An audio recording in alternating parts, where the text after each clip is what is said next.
Assalamualaikum everyone, welcome back. I hope you all are doing good. So in today's video I'm going to be showing all of you how to formulate and then balance chemical equations when we're given with a statement. Okay, so let's start. So right here यहाँ पे ना हमारे पास दिया हुआ है कि zinc and lead nitrate react to form zinc nitrate and lead. सही है. अब इसमें हम किस तरह से करना है.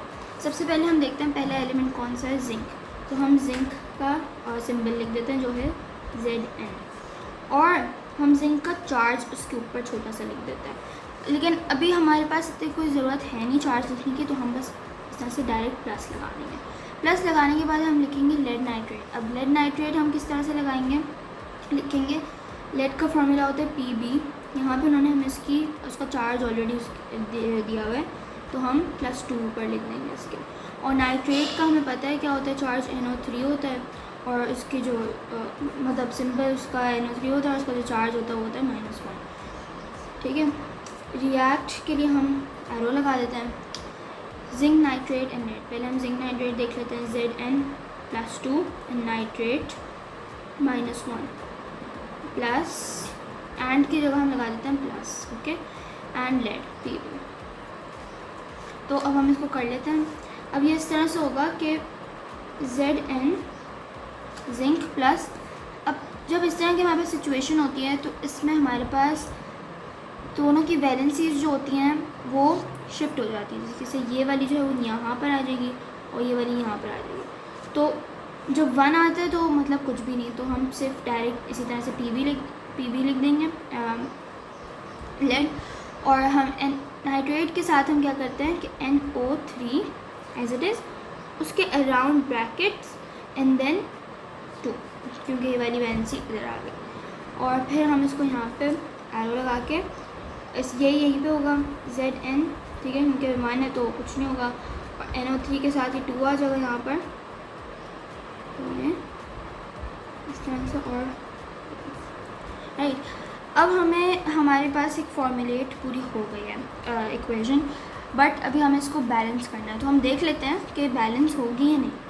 तो यहाँ पे जिंक लेड नाइट्रेट 6 है, यहाँ पे भी 6 है, तो ये ऑलरेडी बैलेंस्ड है, तो ये हमारा आंसर हो गया. ठीक है. अच्छा जी, अब जो हमारी नेक्स्ट एग्जांपल है वो है calcium hydroxide and phosphoric acid react to form calcium phosphate and water. ठीक है. तो अब इसमें क्या करेंगे, हम वही करेंगे पहले जो क्या था. कैल्शियम हाइड्रोक्साइड फॉर एग्जांपल, मुझे नहीं पता कैल्शियम हाइड्रोक्साइड का सिंबल क्या होता है. मैं क्या करूँगी, मैं लिखूँगी Ca. मुझे कैल्शियम का पता है और हाइड्रोक्साइड का भी पता है OH. मुझे Ca की वैलेंसी कैल्शियम की चार्ज पता है +2, हाइड्रोक्साइड का -1. जो मैंने आप लोगों को ऊपर बताया था शिफ्टिंग, वो यहीं पर होगा. +2 जो है वो इधर चला जाएगा, और हाइड्रोक्साइड के पास -1 जो है वो कैल्शियम के पास चला जाएगा. तो ये हो जाएगा CaOH2. रिमेंबर कि जब भी आप कोई एक मतलब जिसमें फॉर एग्ज़ाम्पल हाइड्रोक्साइड था या NO3 था या फॉर एग्ज़ाम्पल SO4 है, उसके अराउंड आपको ब्रैकेट्स लगाने ज़रूरी होते हैं जब भी कोई उसके पास चार्ज आता है, वैलेंसी आ जाती है उसके पास. ठीक है.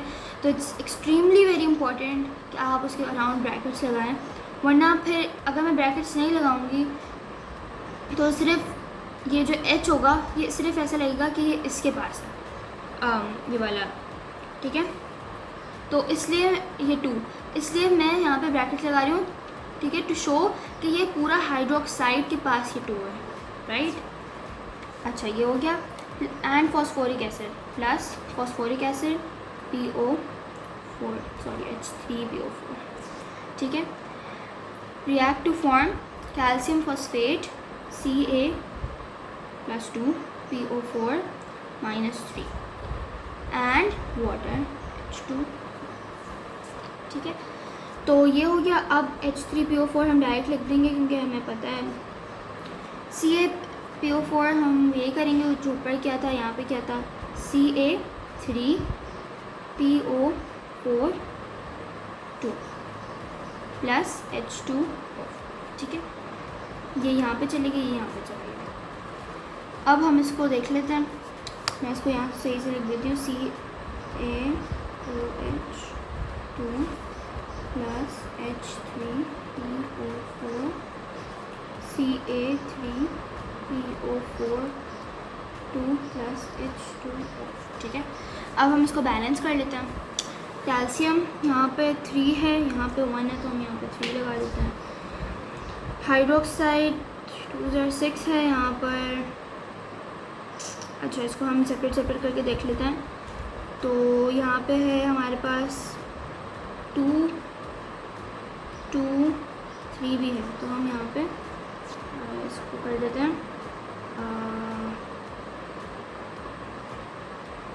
6 लगाते हैं, ताकि यहाँ पे 12 हो जाए, और यहाँ पर 2 लगा देते हैं। 3 2 6 और 3 2 6 12 हो जाएगा।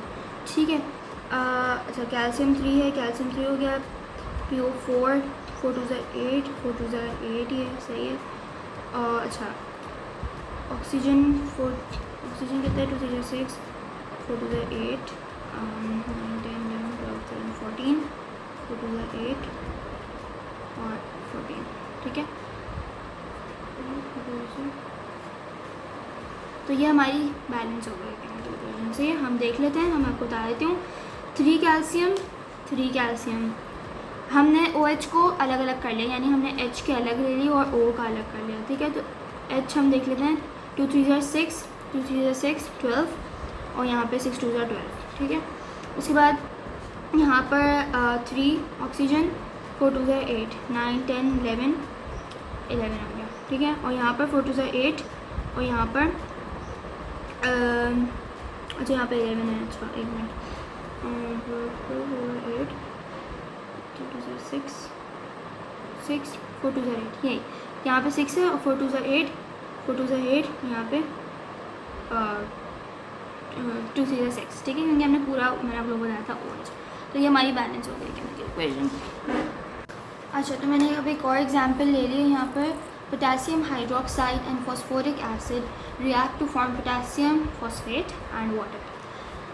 ठीक है, तो पोटेशियम का हमें फॉर्मूला पता है, सिंबल पता है K।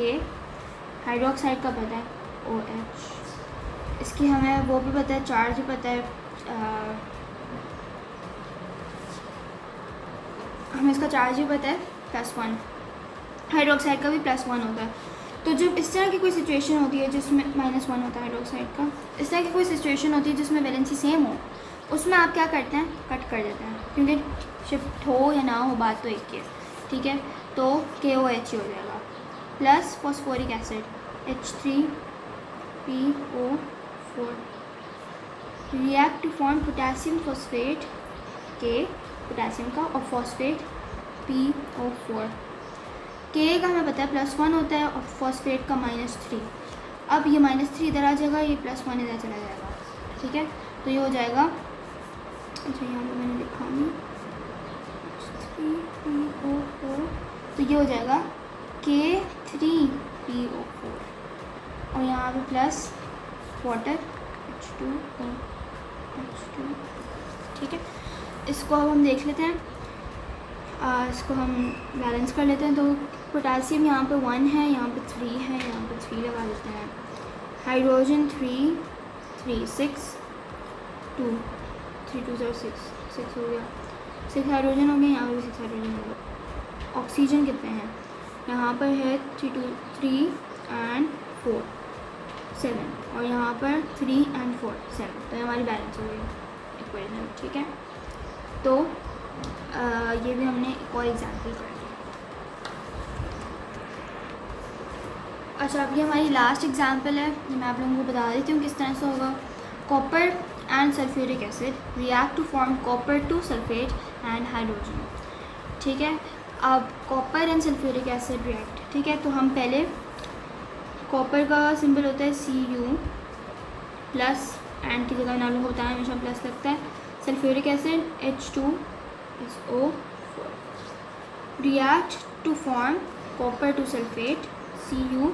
अब जब ये 2 आ गया तो मतलब हम इसका जो चार्ज है वो +2 लेंगे, और सल्फेट का हमें पता है SO4 -2 plus hydrogen H2। Cu plus H2SO4।